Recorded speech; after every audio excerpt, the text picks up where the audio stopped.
Hi everybody, Christina with Christina Stuart Photography. Welcome back to Photo Tips Tuesday. So glad you're here. Last week after my post, one of my former customers at a camera store where I used to work commented and asked, when do you use manual settings? When do you use TV and AV mode, which are shutter priority and aperture priority? Those are kind of half manual modes where aperture priority is you're choosing the aperture, it chooses the shutter speed, and the shutter priority is the other. You're choosing the shutter and it chooses the aperture for you. My answer is manual all the time. There are a few exceptions when you want to use shutter priority and or aperture priority.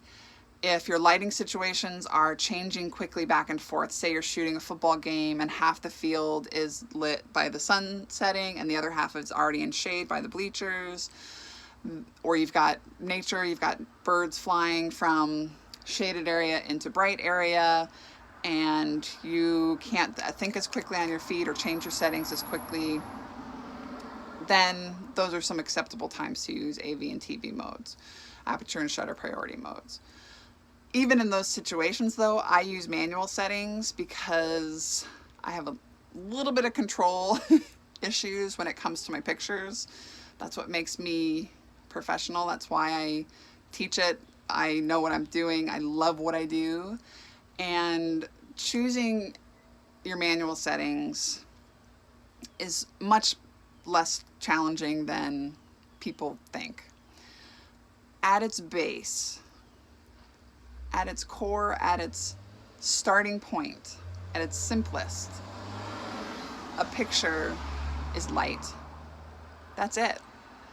A picture is light. How your camera interprets that light is what creates the picture. And the thing that controls how the camera interprets that light, there are three things, not choices, you got a lot of choices, but three things control how your light gets into the camera. I'm sure some of you know what those are, right? ISO, shutter speed, and aperture. Now I use aperture and f-stop synonymously. They don't really mean the same thing, but they control the same thing. So the f-stop number is what controls how large the aperture opening is. So they do control kind of the same thing. And three things, so that's it. ISO, aperture, and shutter speed. And understanding what those do creatively and the combination of those things is where you can have some more fun. That's why I love choosing those manual settings, having all that control. First thing that I recommend is setting your ISO and kind of forgetting it. Every time you walk into a lighting situation or a new lighting situation, these are some of your guidelines.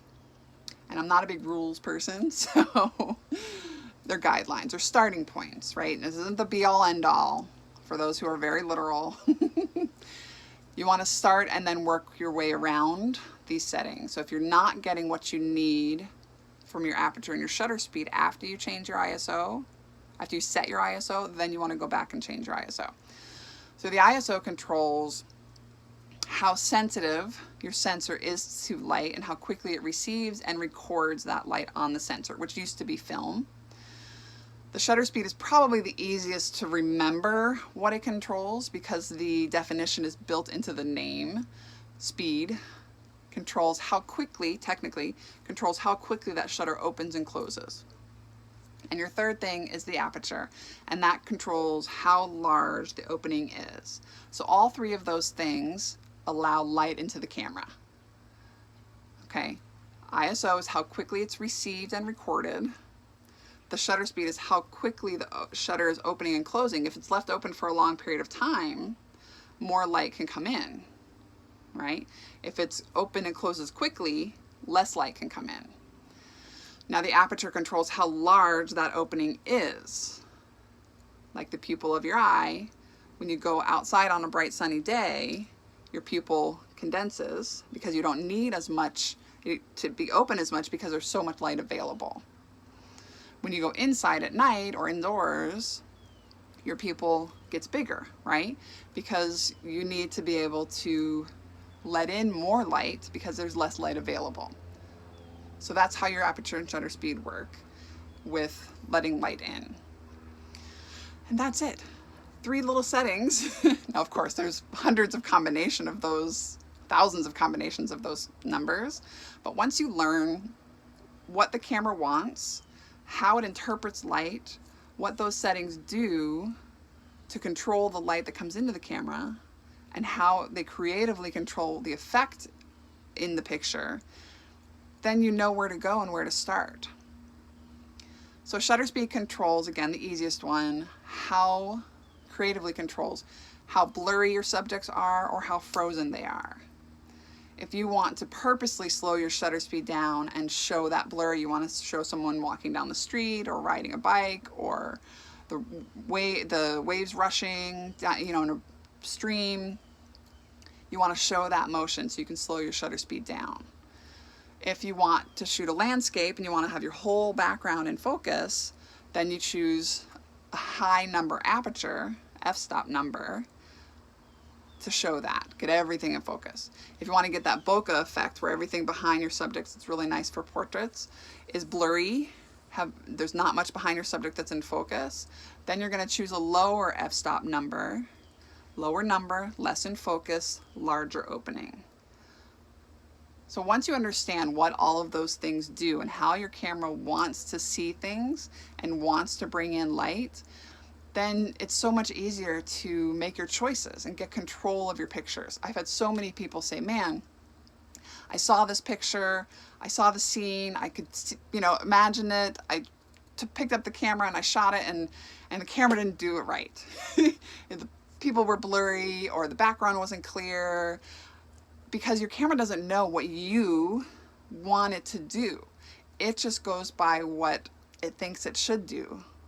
Okay, you're smarter than the camera. I promise. You are smarter than the camera. So once you understand, and once you get that strong base of knowledge of what the camera wants, how it gets that light into the camera, then oh my gosh, you have so much control and your picture is going to be so much better. Don't let the camera take over for you. You are in control. You are the photographer. Stop using your camera as a glorified paperweight, a really heavy, a really expensive paperweight. If you have an SLR, single lens reflex, it's meant for you to use manual settings. So what I do is I help you get a really strong base of understanding what technically the camera's doing, what it wants to do, so you can get better control of, no, this is not what, I know you're saying this is what it is, but this is not what I want it to happen. This is, getting control and getting that strong base. So I can teach anyone who wants to shoot any type of photography. If you want to shoot nature and birds or babies and weddings or events or fashion, you can do all of that once you have a really strong base of understanding of what that camera does, how it sees light. I've made a study of light because that's what a picture is. This is my livelihood. This is my business. This is my core. I dream in pictures. I see the world in pictures. So we get you that really strong base of understanding how those things work together, how the ISO, shutter speed, and aperture work together to get you the picture that you want. And you get to make the choice.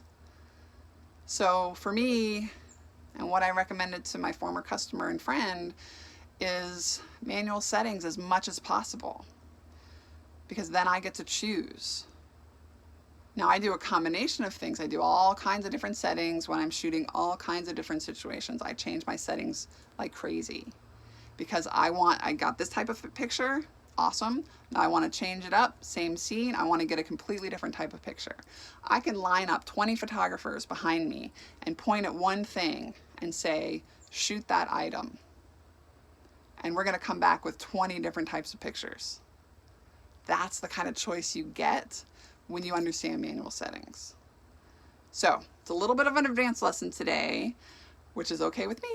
If you want to learn how to understand those manual settings, how to get control of your camera and start making some amazing, amazing images, direct message me if you have any questions. Comment right here, right there. Thank you so much for joining us. Have a great day.